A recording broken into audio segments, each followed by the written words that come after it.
What's good, everybody? It's your boy Tico on Blitz, back at it again with another video. And today we are going to be taking a look at the Tier 10 British Tech Tree Heavy, the FE215B.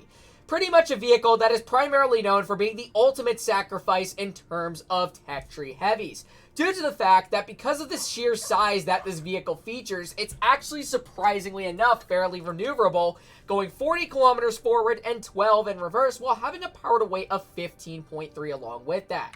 Along the lines that this vehicle also has fairly deadly amounts of turret armor while at that. And in terms of what it looks like, this is what the current armor profile looks like going up against something like its belated brother, the T95E6, in the current state of what this vehicle has going for it. And I do really mean that the turret is going to be the major strong point that occurs throughout this vehicle, due to the fact that it has above 400 millimeters in many spots that are lurking on this turret.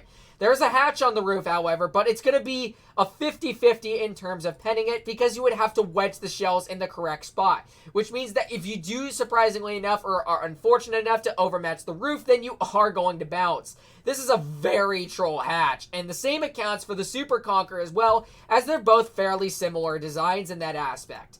Having 228 on two little spots that occur on the hatch, and then upwards of 500 in many other ways, shape, or forms in that regards.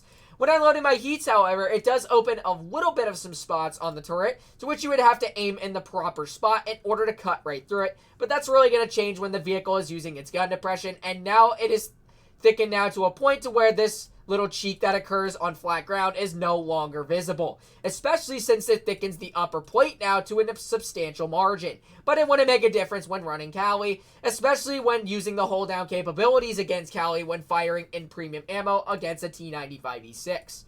So then once we make our way towards the side of the vehicle, the side that is upwards of 132 to 106. And for the rear, the back of the turret is 110, and then the full-on rear where the engine deck is located is upwards of 80, to which HEs, surprisingly enough, cannot cut through the back of this vehicle. Something else that kind of bums me out is for the fact that some people are aware that some rear turreted tank destroyers like a VK9001P, when you turn the turret to like a certain margin point, is where the gun depression factors can exceed the limits to what it originally has when using frontal gun depression. But for the case with the FE215B, it remains stationary no matter what side or what angle that you are turning the turret at.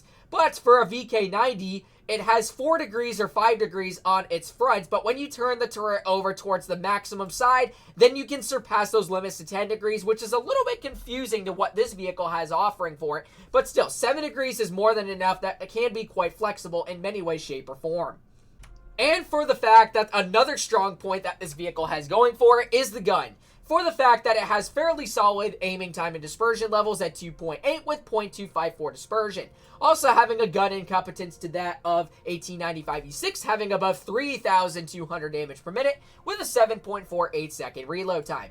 Pen factors as well are pretty much the same to what the old Chieftain Mark 6 gun had lurking for it, having 259 on the standard, 326 on the premium, and something that the Chieftain did not have, but what it does currently have, is the high amounts of millimeters thick of penetration factors that lurk on its high explosive at 170. Also having fairly solid average damage at 400 on the standard, 340 on the premium, and 515 on the high explosive. For the fact that this vehicle is also maneuverable, you also have super speed boost along with that purpose to increase your engine power, your turn rate, and your power to weight along with your maximum forward and reverse speed. And the vehicle also carries sandbags as well to increase your hit point factor. So that's kind of a plus along the lines to that this vehicle, like I said before, is the ultimate sacrifice. Meaning that it kind of sacrifices armor factors for its upper and lower plates, for a fact that it is pretty much turned into somewhat of a 50-50 in between a hold down vehicle and a vehicle that's meant to hold off certain flanks. So here we are going on into our first battle. Let's see what they got. They got a 60, a concept, and that looks to be all that they would have. They got a TVP, a Vickers Light, and a Prague. Looks like it's a lot of mediums in that regard. So we're going to kind of see what we can do as apart from that. So what we're going to do is we're actually going to go on towards the middle side and try to see what we can poke and try to peck off in that aspect. So I want to be slightly careful because they have a lot of mediums, and It's about a possibility whether they could be lurking on over towards the far middle side over to the far right, or maybe even over towards the far side in the middle. To which we already got the TVP spot. It looks like we got the Object 140 already lurking on out as well. We're aiming on in, and unfortunately getting a bounce on his turret. That is actually quite crazy. The Object 140 is somewhat of a troll target to face, because it kind of means that you got to hit the turret in the proper spot. It seemed that that shell flew directly right into the gun mantlet, which is why it bounced, and that gun mantlet is actually fairly troll. But we were able to make up for that matter and get a 398 slap into his vehicle, which he's going to continue to work on forward. We also got the enemy concept off to the side. We're going to aim in a high explosive for 575 on the side of his turret. And there is the contributing factor to the Hesh pen to what is featured on this vehicle.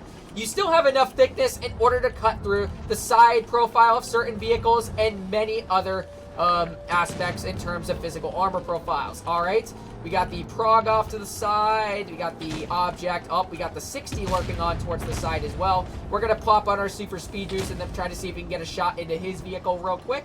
So we're going to mosey on forward, and we're going to get a 412 slap into his vehicle. We got our super speed boost ran so we can back into cover more efficiently, and then we're going to go into a side scrape. Actually, you know what, never mind, because he does fire. So we're going to go ahead and aim in another shot for 373. All right, we got the Vickers Light off to the side as well. We got the TVP coming on through too. We're going to get a nice HE shot into the side of him, or we can just go ahead and do 200 damage. So we're going to back on up then, and the TVP is going to frick us up in that regards. Okay, that's unfortunate. So we're going to back on up then. We got the Vickers Lights. Let's see if he's going to possibly poke on out right here. Got the 60 right off to the side as well. Got the Vickers. There we go. 526 slap into his vehicle. All right, we're going to continue to back on up. So then we're going to remain in a side scrape position right here. We got the 60 lurking on forward right here. Let's go ahead and see if he's going to do anything. All right, well, he does get cleared. That's really good. All right, so now I'm kind of in a predicament here to where I have to hold off a 60 TP. That's unfortunate. So would I want to take the hit here? I honestly don't know, because the TVP is going to try to flank on over towards the other side right there. So you know what? That is exactly what I'm going to do, is I'm going to sacrifice by taking the hit. And then we're going to mosey our way down over towards him and see if we can finish him off without a hassle. All right. So it looks like the Vickers is coming on through. We're going to get a quick slap into you for 472. Totally all right that we are going to lose this, but it does really go to show that this gun can be quite a deadly target to face, especially for the fact that you can get away with those high AG rolls as apart from what this gun has going for it. So, like I said, in the current state of the Chieftain Mark 6, the Hesh gun is pretty much the same penetration factors to what this vehicle has lurking for it. But still, 3,300 damage. I mean, what more can you ask for? It's just unfortunate that this team is a probable cause for the fact that they all just sat back and let the enemies come on through towards us. And that is an instant top on the team, I should also say, and an instant carry apart from our behalf. So then we're going to go ahead and lurk on into game number 2 and see how we can fare well. Clearly not our fault in that battle, as we pretty much did our job of trying to hold off a flank that was trying to come directly right behind us. It's where, like I said, the DPM values really come very efficient to what this vehicle has going for it, especially due to the fact that after it got PBR, apart from the balance changes, it did get a lot of buffs that contribute towards the individual playstyle to what it features. So here we go into game number 2. What did they got? They got a boat player and a chieftain. They got a Marat, a KV Jr. That's actually kind of crazy. So we're going to see what we can do as apart from this battle. So we're going to mosey our way over towards the far left side right over here and see what we can do. We're going to mosey our way. This is where the Powered Away can come in fairly necessary for this vehicle, especially for the fact that it also carries the super speed boost, which is what I'm going to run right now before we end up getting plucked off to the side. Okay, that does not end up being the case, which is very good. So we're going to mosey our way right along over here. And what I'm actually going to do is I'm going to lurk right on through right over here and then use my side scraping to the best of my ability as well. So they got their KV Jr. off to the side. They got their Hori off to the side as well. Looks like they got some vehicles that are lurking off over towards the far side as well. Let's see if we can maybe outspot somebody like this Marat over here if he ends up poking. Probably not going to be the case just yet. So it looks like all of us are barricaded over towards this side of the map. So what we're going to do is we're going to mosey our way continuously on forward. It looks like that KV Jr. is going to try to... Okay, what are we doing, guys? Why are we barricading ourselves and stopping? for some odd reason. All right. Well, one of our vehicles gets cleared, and they did clear another one of theirs as well. All right, so we got the Hurry off to the side right over here. We're going to try to see if we can maybe get a plucking shot into his vehicle right through the wall. Unfortunately, it does fly high.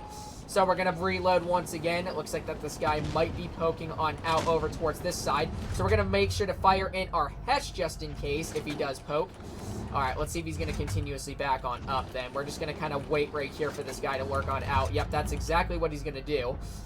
There we go. 535 right into his vehicle, and he does get absolutely shatted on, bro.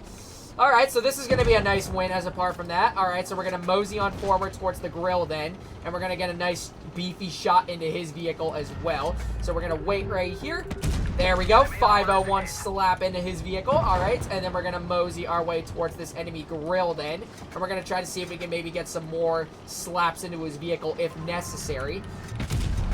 And unfortunately, the Conway gets right into me. I don't really know why Wargaming actually counted that as a ghost shell, but that's actually quite unfortunate. So we're going to mosey on up over here. Then we got the KV Jr. off to the side who we can thoroughly spot and get a 496 slap into his vehicle. We also got the Chieftain off to the side as well, to which we're going to go ahead and fire in a high explosive or just bounce the shell. That's amazing as apart from that.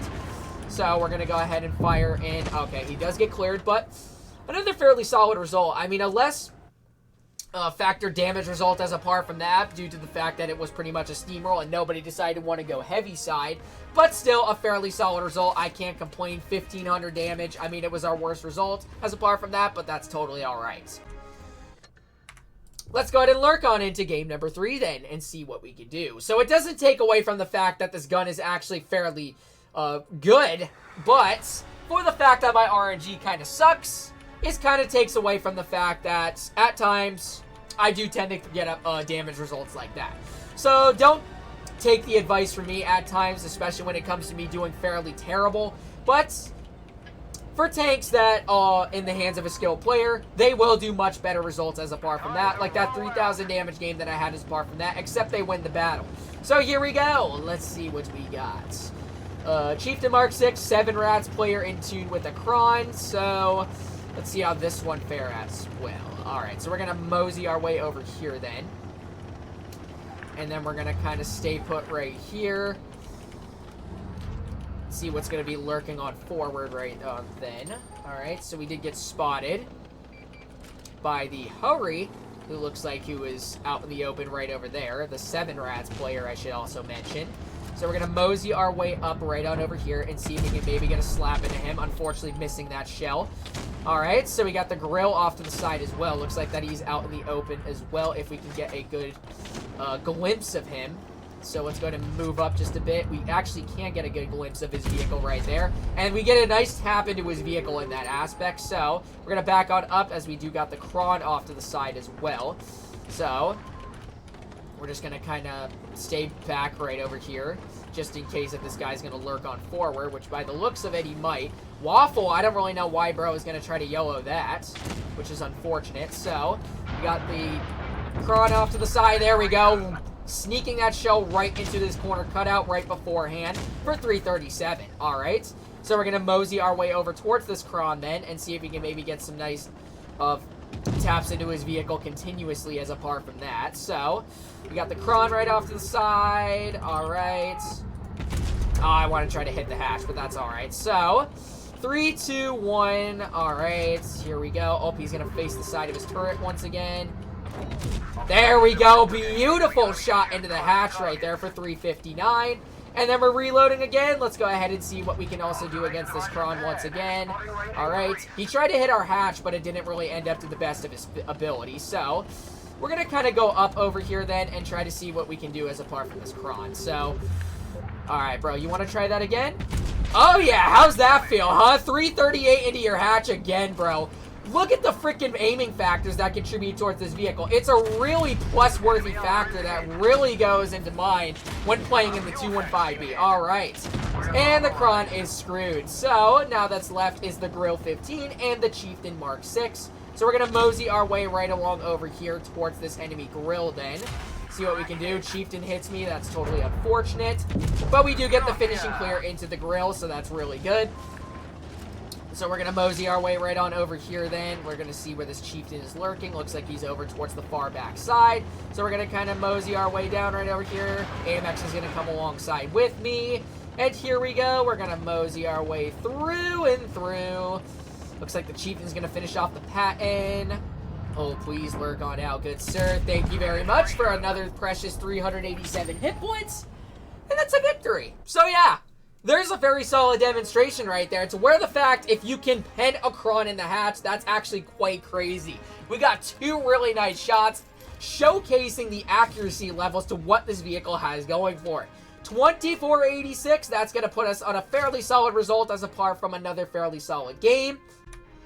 And that is where I'm going to drop the mic for this session and say that the 215B in the current state is possibly a fairly deadly beast. It's not necessarily going to be better than something like in the hands of like a Super Conqueror because you have more troll turret armor and you do have a more troll hatch.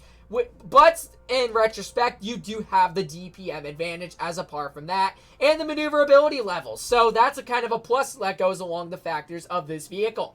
Hopefully you guys did end up enjoying today's video on the other hand. And if you did, make sure to like, comment, and subscribe to my channel. And make sure to turn on those bell notifications while you're at it, so you do not miss out on any new videos or streams. And I hope to see you guys in the next one. Peace out, y'all.